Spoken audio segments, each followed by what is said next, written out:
Yo, did you know that many of Upchuck's concept designs were reused as different characters in the show? You all know Upchuck.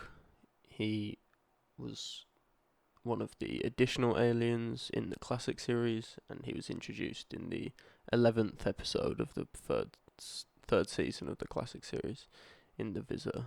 The main plot of the episode is going over Grandpa Max's former love affair with Xylene, an alien, specifically an Uxorite from the distant planet Ringamore. In order to save Max, Xylene grants Ben the new alien transformation of Upchuck, the Gorman transformation. Upchuck is the only known species in the Omnitrix to have two variants of the same species, being Perk and Merc. Now I'll go over Upchuck's powers and abilities.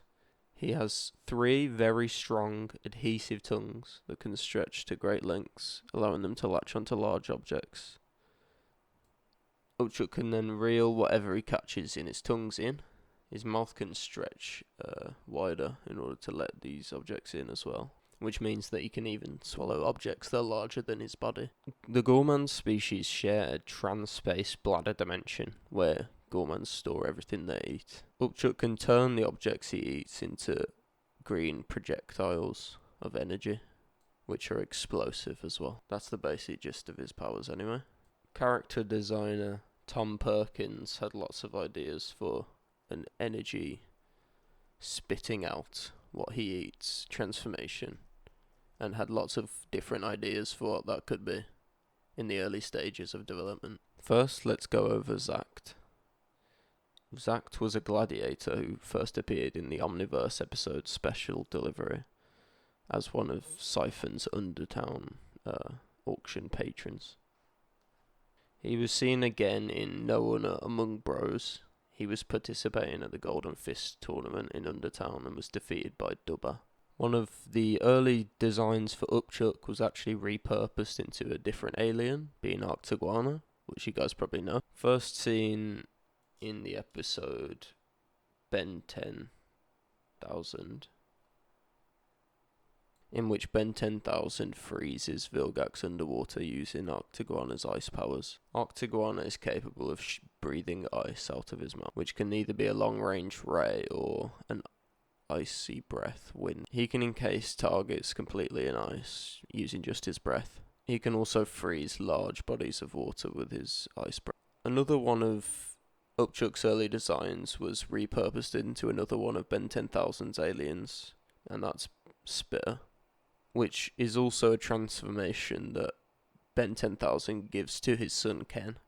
In the episode Ben 10,000, Spitter first makes his appearance, battling Dr. Animo. Spitter has very similar powers to Arctiguana in that they are mouth-based, but he spits a concentrated slime blast, which can launch opponents. His slime is slippery and non-conductive, allowing electricity-producing allies to amplify the power of their attacks.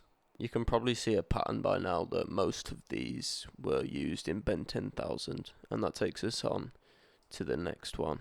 A villain called Sploot was repurposed from one of Upchuck's designs, first appearing in the episode Ken 10. On one of the DVD trivia pop-ups, it says that this creature is a science experiment from Omnitrix City University gone out of control. Sploot fought Ben 10,000 and Ken 10 in the episode and was defeated by the pair.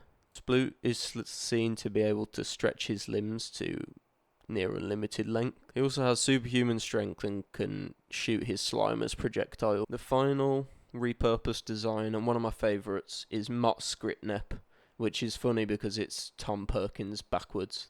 He also was a villain that first appeared in the episode Ken 10 as an escaped prisoner from Inkarsakon, which Ben 10,000 fights with his son Ken. Mott Skritnep also possesses enhanced strength and durability. Now, he's not seen much, but you can clearly see that he has balls on his head, which look like they would store some type of energy, which would probably have been ejected from his mouth if used as the Upchuck transformation. Alright, those were all the unused Upchuck transformations which were repurposed. I think they were all pretty cool. Let me know if I missed any.